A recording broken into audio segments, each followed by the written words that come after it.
দোস্ত সম্প্রতি Elon Musk ইতিহাসের প্রথম ব্যক্তি হিসেবে $400 বিলিয়ন সম্পদ অর্জন করেছেন।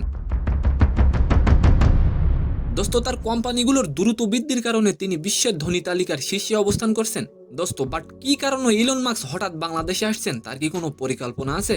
অ্যান্ড সেকেন্ড নিউজটি থাকবে দোস্ত, সম্প্রতি এক সাক্ষাৎকারে বুবলির নাম উল্লেখ না করে অপু বিশ্বাস বুবলিকে চরম অপমান করলেন।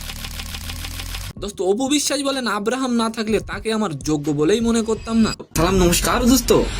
দোস্ত টেসলা ও স্পেক্স এর প্রতিষ্ঠাতা ইলন মাস্ক খুব শীঘ্রই বাংলাদেশে আসছেন। দোস্ত ব্লুমবার্গের তথ্য অনুসারে সম্প্রতি ইলন মাস্ক ইতিহাসের প্রথম ব্যক্তি হিসেবে $400 বিলিয়ন সম্পদ অর্জন করেছেন। দোস্ত মূলত তার কোম্পানিগুলো দ্রুত বৃদ্ধির কারণে তিনি বিশ্বের ধনী ব্যক্তিদের তালিকার শীর্ষে অবস্থান করছেন। দোস্ত তার উল্টো পাল্টা কাজের জন্য তিনি বেশ বিখ্যাত। দোস্ত আর এবার এই বিশ্বের ধনী ব্যক্তি ইলন মাস্ক বাংলাদেশে আসছেন। দোস্ত ইলন মাস্কের আবিষ্কার আপনার কেমন লাগে অবশ্যই কমেন্ট করে যাবেন। দোস্ত আন্তর্জাতিক বিনিয়োগ সম্মেলনে যোগ দিতে ঢাকায় আসতে পারেন ইলন মাস্ক।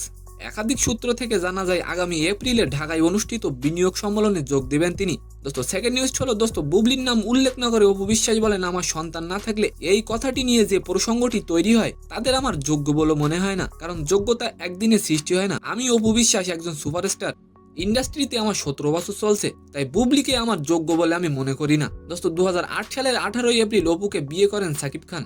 এরপর 2018 সালের 12 মার্চ তাদের বিবাহ বিচ্ছেদ হয়। এরপর সাকিব খান 2018 সালের 20 জুলাই বুবলিকে বিয়ে করেন।